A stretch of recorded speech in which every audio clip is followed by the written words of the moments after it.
The winds howled outside the old Victorian mansion, their eerie cries mingling with the creaks and groans of the ancient structure.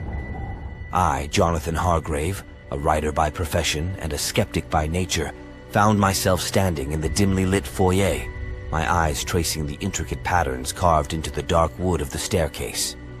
The house, known as Ravenswood Manor, was a relic of a bygone era, left to me by my late Aunt Agatha, a woman as mysterious in death as she had been in life. My first night in Ravenswood was marked by a sense of unease, a feeling I attributed to the unfamiliar surroundings and the legends that clung to the manor like cobwebs.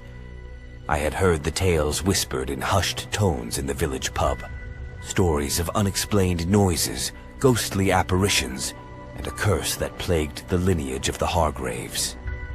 I dismissed these as nothing more than superstitious folklore, mere fabrications of overactive imaginations. As darkness enveloped the manor, I retired to the study, intent on continuing my latest novel. The room was bathed in the warm glow of a fireplace, the flames casting dancing shadows on the walls. However, as I delved into my writing, a chill crept into the room, one that couldn't be attributed to the autumn night.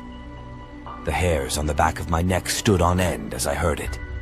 A faint whisper, barely audible, like the rustling of leaves. I paused, my pen hovering above the page, and listened intently.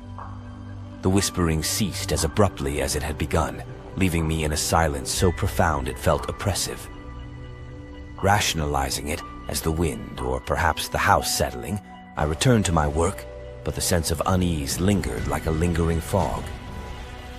In the days that followed, the occurrences became more frequent, more tangible. I would wake in the dead of night to the sound of soft footsteps pacing the hallway outside my bedroom, or the gentle yet distinct sound of a woman's weeping. Each time I mustered the courage to investigate, I found nothing but empty corridors and the echo of my own footsteps. Despite my skepticism, a seed of doubt had been planted in my mind. I found myself delving into the history of Ravenswood, poring over old letters, journals, and newspaper clippings that had been stored in the attic. It was there, amidst the dust and decay, that I stumbled upon the diary of Eleanor Hargrave, my great-great-grandmother, whose portrait hung in the main hall. Eleanor's words painted a vivid picture of her life at Ravenswood, a life marked by tragedy and loss. Her husband, Edward, had been a stern and brooding man, consumed by his obsession with the occult. It was in her entries that I first read about the seance, a ritual conducted in the very study where I spent my nights writing. It was said that on a stormy night in 1875, Edward, along with a group of like-minded individuals, attempted to contact the spirit world. Something went terribly wrong, and the seance ended in disaster. Eleanor's entries following that night were frantic, filled with terror. She spoke of seeing shadows moving in the darkness, of hearing whispers that seemed to come from the very walls of the manor. Consumed by curiosity and an unshakable sense of dread, I decided to recreate the seance, to uncover the truth behind the hauntings of Ravenswood. On a stormy night, much like the one described in Eleanor's diary, I gathered around the same antique table in the study, a circle of candles casting a flickering light. As the clock struck midnight, I began to recite the incantations I had found in Edward's journals. The wind howled outside, the rain lashed against the windows, and for a moment the world seemed to hold its breath. Then it happened. The air grew colder, the candles flickered violently, and a presence made itself known. A shadow, darker than the surrounding darkness, materialized across the table from me. Its form was shapeless, yet unmistakably human. The whispers filled the room, growing louder until they were a cacophony of voices, all speaking at once.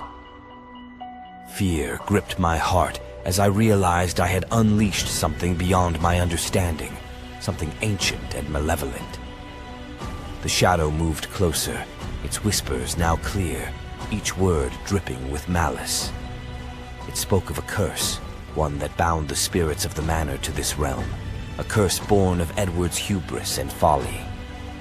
I felt a cold hand upon my shoulder, a touch that seemed to drain the very warmth from my soul. In a desperate act, I overturned the table, scattering the candles and breaking the circle. The shadow recoiled as if struck, its form dissipating like smoke in the wind. The whispers ceased, leaving behind a silence that was deafening. In the aftermath, I knew I could not remain at Ravenswood. The manor was a tomb, a prison for the spirits that roamed its halls. As I left the house behind, I couldn't shake the feeling that part of me remained trapped within its walls, a prisoner of the secrets that lay buried in its foundations. To this day, I am haunted by the memories of Ravenswood, by the whispers in the walls.